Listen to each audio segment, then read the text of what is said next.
Good morning students. BSc second year की class में आप सभी का स्वागत है।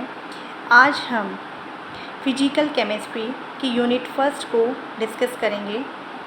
फिजिकल केमिस्ट्री आपका पेपर थर्ड है, जिसमें आपकी यूनिट फर्स्ट है थर्मोडायनेमिक्स पार्ट फर्स्ट। तो हम थर्मोडायनेमिक्स के बारे में देखते हैं। यहाँ पे थर्मोडायनेमिक्स जो है ये 2 वर्ड से मिलके बना हुआ है।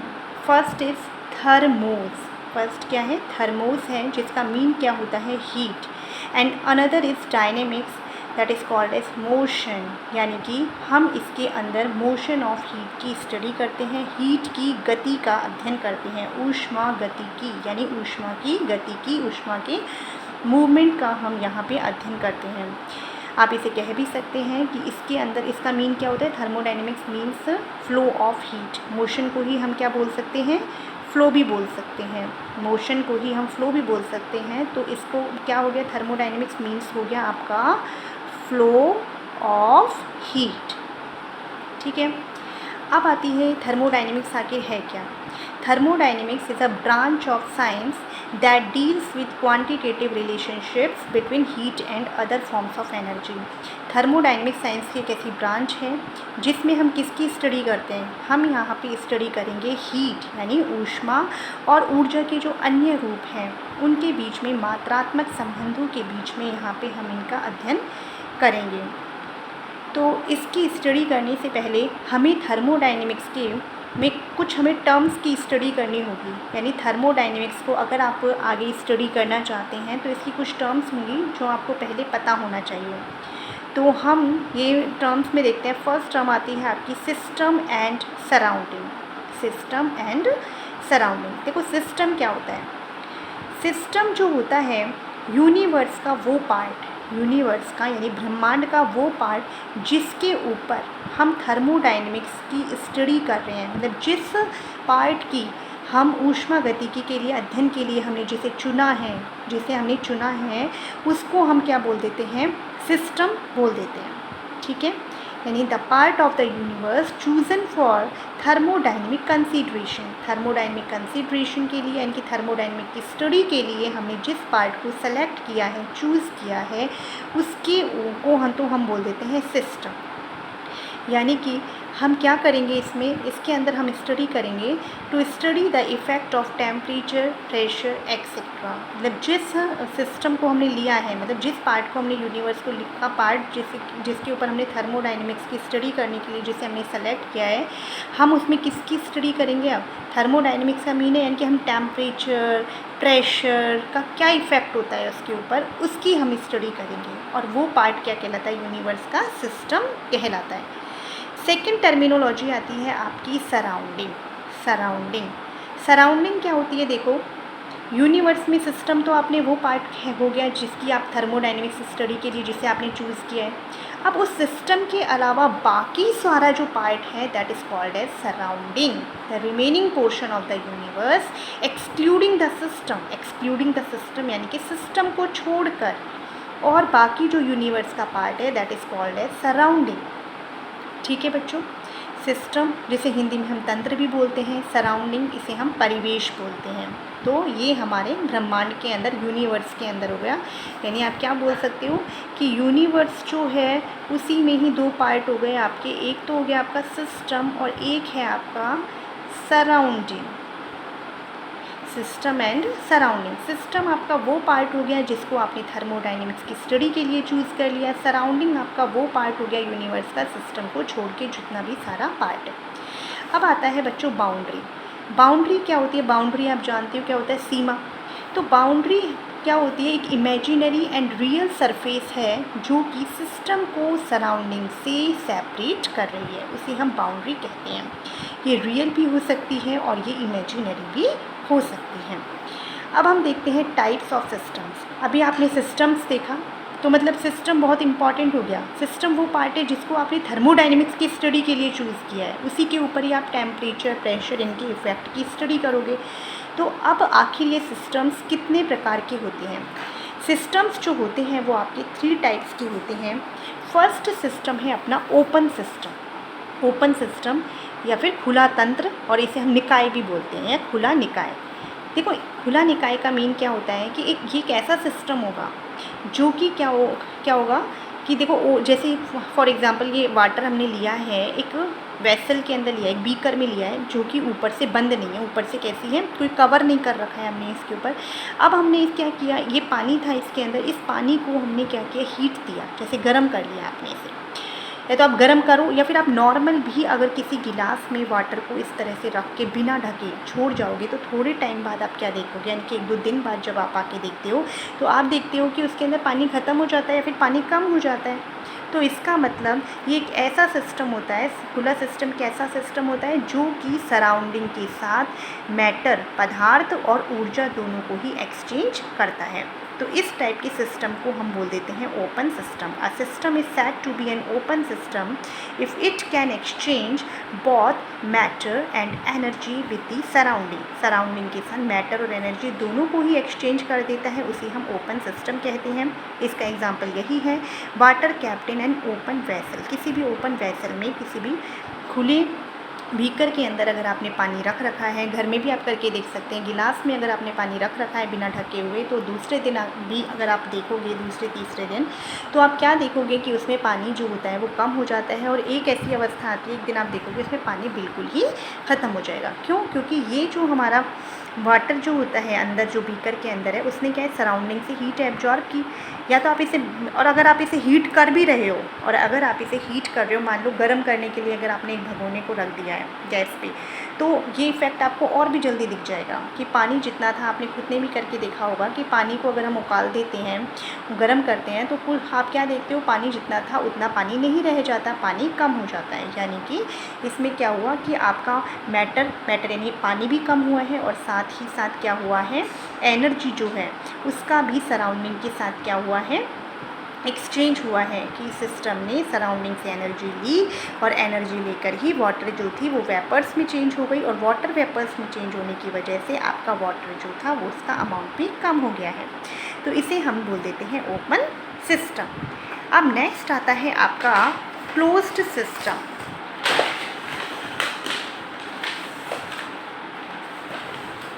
अब देखिए आपके पास आता है, सेकंड है आपका क्लोज्ड सिस्टम। क्लोज्ड सिस्टम एक ऐसा सिस्टम होता है जो कि केवल और केवल सराउंडिंग से क्या चीज़ एक्सचेंज करेगा, ओनली एंड ओनली, जिसमें एनर्जी का ही एक्सचेंज होता है, मैटर का एक्सचेंज नहीं हो पाता है, तो उसे हम बोल देते हैं क्लोज्ड सिस्टम। एग्जाम्पल क्या है कि अगर आपने क्लोज्ड मेटेलिक वेसल, यहाँ पे देखो हमने मेटेलिक वर्ड यूज़ किया है, मेटेलिक वेसल लेना इसलिए ज़रूरी है क्योंकि मेटल जो होते हैं वो कंडक्टर्स होते हैं, ठीक है, तो वो बाहर से हीट का एक्सचेंज कर सकते हैं। अगर आपने कोई नॉन मेटेलिक बॉडी ले ली है या फिर, तो आप क्या देखते हैं उसके अंदर हीट एक्सचेंज नहीं होगा, तो वो हीट का एक्सचेंज नहीं हो पाएगा भले ही वो बंद है। तो इसी वजह से वाटर को प्लेस किया है हमने किसमें, एक क्लोज्ड मेटेलिक वेसल में रखा हुआ पानी जो होता है वो किसका एग्जाम्पल होता है, क्लोज्ड सिस्टम का। फॉर एग्ज़ाम्पल आप देखो, एक बीकर है जो क्या है, बंद है, ऊपर से क्या है, कवर किया हुआ है इसे, इसमें पानी था, गर्म कर लो या फिर इस तरह से ही रखे रहने दो, तो आप क्या देखोगे कि वाटर की वेपर्स बनेंगी, लेकिन ये वेपर्स फिर वापस से, ये आपने इसे ढक रखा है ना, इसकी वेसल की वॉल से टकरा के फिर वापस से ये नीचे कन्वर्ट हो जाएंगी वाटर में। तो आपकी मैटर एक्सचेंज नहीं होगा, पर आपकी वाटर से वाटर वेपर्स बन रही है, यानी कि वाटर ने क्या किया है, हीट को एब्जॉर्ब किया है सराउंडिंग से, इसी वजह से ही तो वाटर से वेपर्स बनी है, यानी पानी इसमें चेंज हो रहा है, वाष्प में चेंज हो रहा है हीट को एब्जॉर्ब करके। तो ये हमारा किस तरह का एग्जाम्पल हो जाएगा, क्लोज्ड सिस्टम का एग्जाम्पल हो जाएगा, water placed in a closed metallic vessel. अब थर्ड नंबर का सिस्टम आता है हमारे पास आइसोलेटेड सिस्टम। देखो आइसोलेटेड नाम से ही आपको लग रहा है कोई चीज़ बिल्कुल आइसोलेटेड है, मतलब विलगित है, किसी चीज़ से उसे कोई मतलब नहीं है।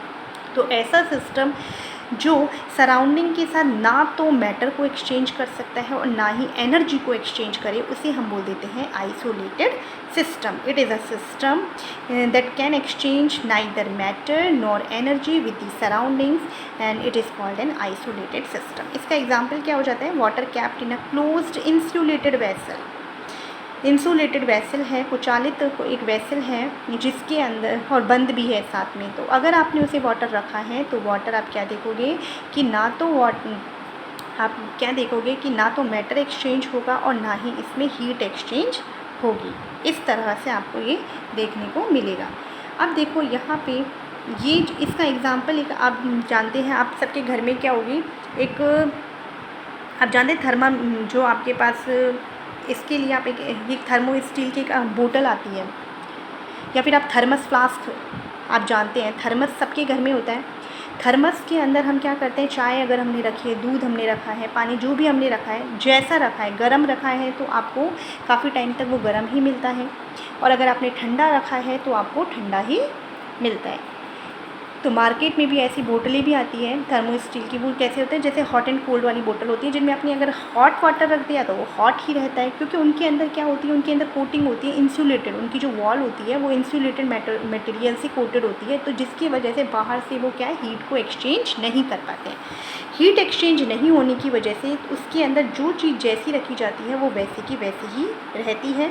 ये हो गया हमारा आइसोलेटेड सिस्टम। तो बच्चों अभी हमने क्या क्या पढ़ा, थर्मोडायनेमिक्स का मीन समझा है आपको, सिस्टम क्या होती है, सराउंडिंग क्या होती है, एंड बाउंड्री, ये टर्मिनोलॉजी देखी, एंड टाइप्स ऑफ सिस्टम देखते हैं। अब हम देखते हैं इसके आगे का पार्ट। अब आते हैं हमारे पास नेक्स्ट टर्मिनोलॉजी है homogeneous system and heterogeneous system. देखो, on the basis of composition में सिस्टम के अंदर जो पदार्थ है उसका कंपोजिशन के आधार पे हम इसे 2 टाइप्स में और बांट देते हैं। एक होमोजीनियस सिस्टम होता है, हेट्रोजीनियस होता है। होमोजीनियस सिस्टम क्या होता है, ऐसा सिस्टम जिसके अंदर ओनली 1 ही फेज़ पाई जाती है, ओनली 1 फेज़ होती है, उसे हम बोलते हैं होमोजीनियस। या फिर आप क्या देखते हो कि इसके अंदर होमोजीनियस सिस्टम वो होता है जो कि पूरे सिस्टम में ओवरऑल कैसा होता है, यूनिफॉर्म होता है, मतलब उसके अंदर कोई और फेज़ नहीं पाई जाएगी, उसका संगठन जो होता है, कंपोजिशन होता है, वो एक ही जैसा होता है। जैसे आप जानते हैं कि चीनी को अगर आप पानी में मिला देते हैं, घोल देते हैं, तो आप देखो कहीं से भी पी लो उसे, ठीक है, तो वो पूरा का पूरा ओवरऑल आपको एक जैसा मीठा ही दिखाई देता है, ठीक है। ऐसा नहीं है कि भाई आपने ग्लास को पिया तो पहले आपको थोड़ा सा ज़्यादा मीठा लगा, कम मीठा लगा है, नीचे की तरफ जो है वो आपको ज़्यादा मीठा लगेगा। अगर आपने चीनी को पूरी तरह से डिज़ोल्व कर लिया है तो वो आपका ओवरऑल उसकी कॉन्सेंट्रेशन एक जैसी है। अब आप उसमें देखने में भी अब आप उसमें अलग नहीं कर पाओगे कि चीनी कहाँ है, इसमें पानी कहाँ है यहाँ पे, यानी कि दोनों एक दूसरे में बिल्कुल मिक्स हो गए, इंटरमिक्स हो गए। अब उन्हें हम डिफ्रेंशिएट नहीं कर सकते हैं, ओनली 1 ही फेज़ रहती है जो कि सॉल्यूशन फॉर्म में है। तो ये कहलाता है आपका होमोजीनियस सिस्टम। जैसे कोई भी प्योर गैस है या फिर मिक्सचर ऑफ गैसेस जो होता है, अगर गैसेस का भी मिक्सचर होता है उसमें से भी अलग अलग गैसेस को आप डिफ्रेंशिएट नहीं कर पाते हैं। प्योर लिक्विड है या फिर कोई प्योर सॉलिड है, या फिर आपने कोई सॉलिड को लिक्विड में अगर सॉल्यूशन बना है और वो कैसा बन गया है, घुल गया है उसमें, डिजॉल्व हो गया है उसमें, तो जो सॉल्यूशन बना है वो भी आपका क्या हो जाता है, होमोजीनियस हो जाता है। नेक्स्ट टर्मिनोलॉजी आती है अपनी हेट्रोजीनियस सिस्टम। हेट्रोजीनियस सिस्टम क्या होता है, इफ़ अ